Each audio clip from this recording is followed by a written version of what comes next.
Hi, I'm S.G. Brownlow. This time I'd like to talk a little bit about how people change, but before I do that, I'd like to talk about three big processes that are at work in all of us, all the time.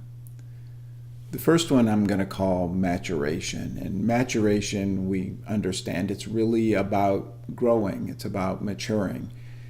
And so we know that as children, we have a certain set of capacities, but as we get older, we become more and more capable in a lot of ways until we hit some point in adulthood, at which point our capacities start gradually diminishing until finally we reach old age and our capacities are not that great anymore.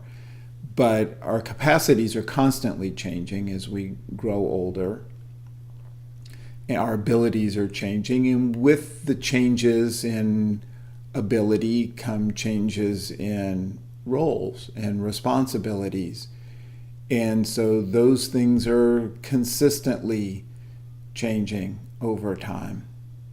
The second thing I want to talk about is what I'll call adaptation.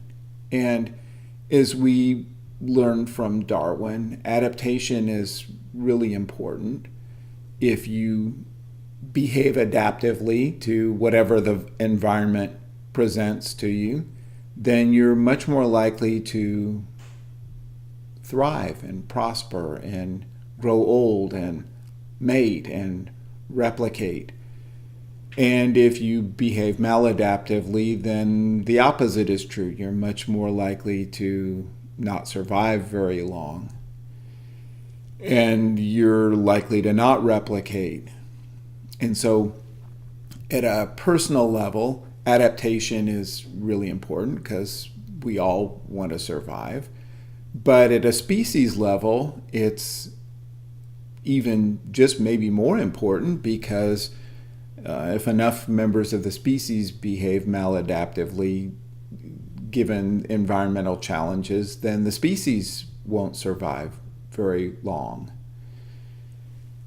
Now, one thing that we know about the environment is constantly changing. So what I did that was adaptive 5 years ago, or 5 days ago, or in extreme cases, maybe even 5 minutes ago, it may have been adaptive then, but now if I do exactly the same thing, it may not be adaptive at all because the situation has changed.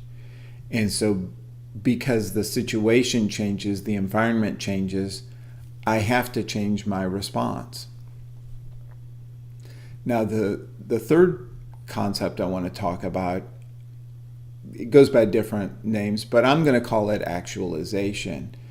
And essentially, actualization is a drive that we all have to really discover what's most true and most unique about ourselves, and then to embody that and express that in the world, to live that out in the world. And so as we discover who we are, that feels good and true and right to us, and those then become what we do in the world and what we show to the world and what we give to the world. But again, this drive forces us to constantly look within, to adjust, to change, to do what we're doing differently, to improve what we're doing, to perfect what we're doing as we express it in the world. So when I talk about those three concepts, maturation, adaptation, and actualization, the thing that they all have in common is change. The drive from all three places is constantly to change, to constantly be doing something different than we were doing before. So what I'm pointing out here, or trying to at least, is that when we ask the question, how do people change, or what can we do to help people change, we're really asking the wrong question. What that question implies is that I can somehow talk someone into changing, or lead them into changing, or force them into changing, or connive them into changing, or manipulate them into changing, or bargain them into changing. And people have tried all of those. But if we keep in mind our three forces, maturation, adaptation, actualization, we realize that change is constant. And so the question is not, how do we get people to change? The question is, why is it that some people don't seem to change very much?